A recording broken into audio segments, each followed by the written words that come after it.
I see a flash and hear a boom.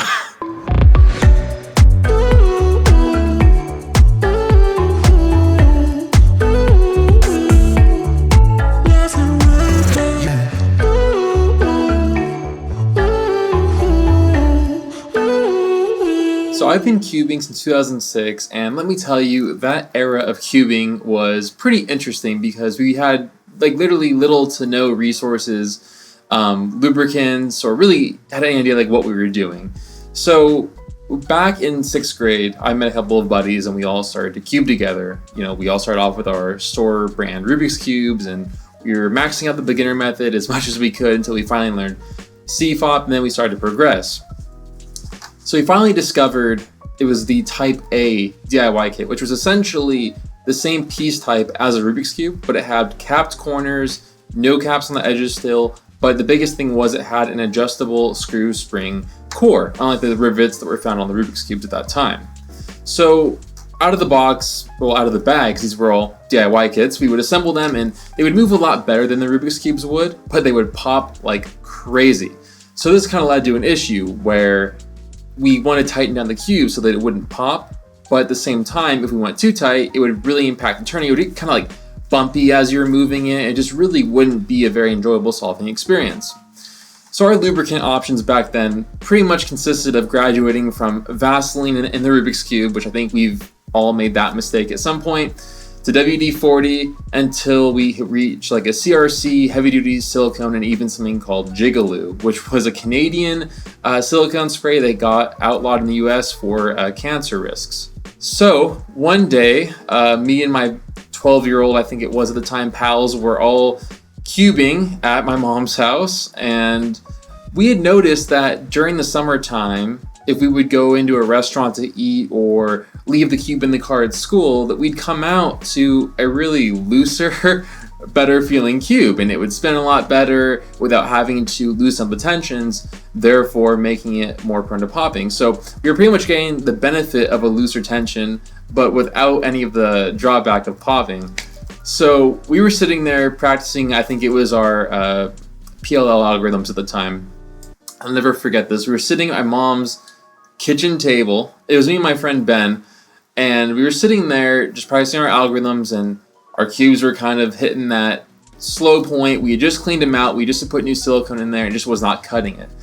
So I was using my prized white plastic Type A DIY kit that I got from Cube Fans on eBay. It took like 2.5 months to get there, and it was the best thing since sliced bread, and I love that cube to death.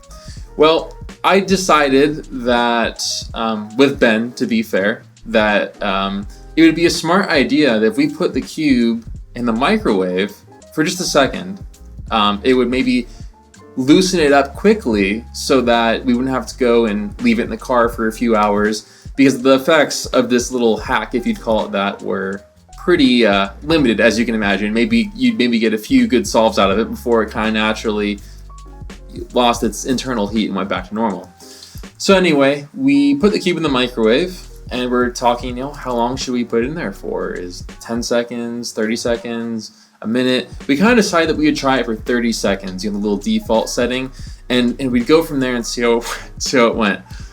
So I put my cube in the center of the microwave and close the door, kind of look at Ben for that last minute reassurance. And by the way, my mom was not home at this time. Otherwise, she probably would have had something to say. So close the door, kind of one last nod of approval, hit the button for 30 seconds and let it rip. We got about 2 seconds into the microwaving process, and we were standing kind of back. I see a flash and hear a boom.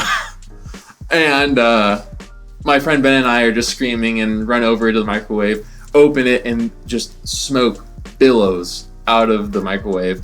And I'm sure that as a 12-year-old, my memory might be a little bit exaggerated, but I remember it was smoky, and just the odor of just burnt plastic was insane, which was probably really not good to breathe in as a kid. But yeah, we pretty much pulled the cube out, and the whole top layer had literally blown off of the cube, and the screw would come out, and just everything. Like, it looked like there were pieces everywhere. And I was thinking to myself, okay, I'll reassemble the cube, it'll be fine.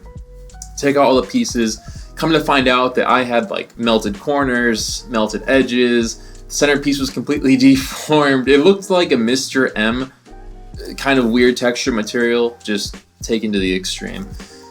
So I reassembled the cube and it still worked. Actually, it ironically worked better than it had before, but unfortunately it had a very weird, definitely not WCA legal piece design on some of the pieces. So we then realized that, okay, what are we going to do about the odor that we left behind in the microwave? Because I'm panicking that the smell is just not going away after an hour of letting the microwave air out. So we made about 5 bags of popcorn and tried to combat it, which actually did the trick. And I only confessed this story to my mom. I think it was like, a few months after or something. We were joking about it.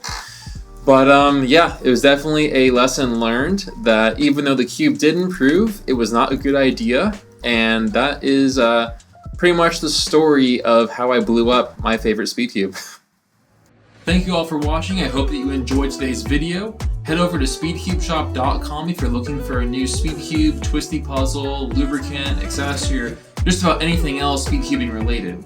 Hope to see you in the next video. Thanks again.